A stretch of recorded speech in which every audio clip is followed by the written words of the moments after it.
Assalamu alaykum hurmatli obunachilarimiz, Qo'shko'pir avtomobil tasdiqchilari.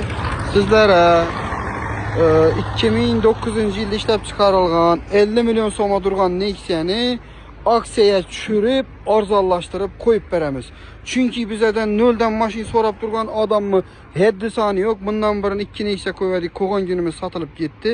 Endi qaranglar, bu Qo'shko'pir avtomobil izlanishda, qidirishda davom etadi.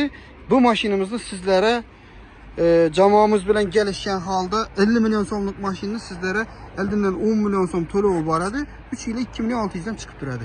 Endi qaranglar, bu narsani sizlarga 2 million so'm bilan qo'yib beramiz. Fakat 2 million so'm pul akkalasizlar, eldimdan 2 million berasizlar.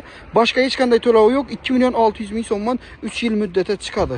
Mashin o'ta akkuratli holatda. İşlerini bir qator gösterib o'tamiz. Yurgan kilometrlardan bir qator gösterib o'taman. 138.341 kilometr yurgan. Endi patologlardan o'tilgan mashina ishlari akkuratli. Endi bu yurgani to'g'rimi, noto'g'rimi o'sini bilmayman. To'g'risi bizlara shunday holatda kelgan. Hatto orqalaridan kizla bosilib mashina ponni shumka bo'lgan. Mashina akkuratli holatda.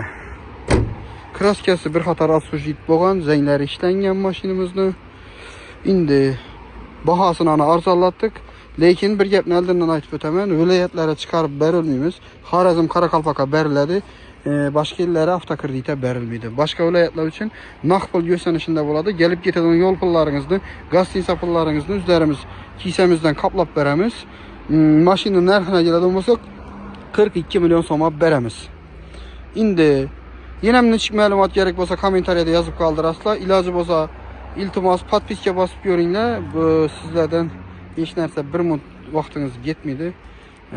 Sizlar hech qanday zarar ham yo'q. Bizning rivojimiz uchun podpiska bossangiz so'namiz.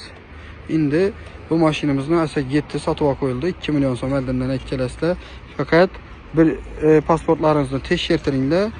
Adlaringizda kredit chiqadigan bo'lishi kerak. Kredit tarixlaringiz yaxshi bo'lishi kerak. Oylik to'lov 2 million 600 dan chiqadi. Qo'shko'pir avtoliderda hammalaringizni kutib qolamiz. Manzilimizga keladigan bo'lsak, bon tarafimiz Urganchdan kelishda Qo'shko'pir avtosavdoning global zonasidan o'tgandan keyin 6 etajli domni to'g'risida bo'ladi. Ya'ni shu butkada bo'lamiz, xudo xolasa. Mashinlarimiz ko'p. Bundan ham boshqa mashinalar ham qo'yib berishda davom qilamiz, xudo xolasa. Esa 7 manfaatli bo'lgan bo'lsa bir like bosib qo'yishni unutmanglar.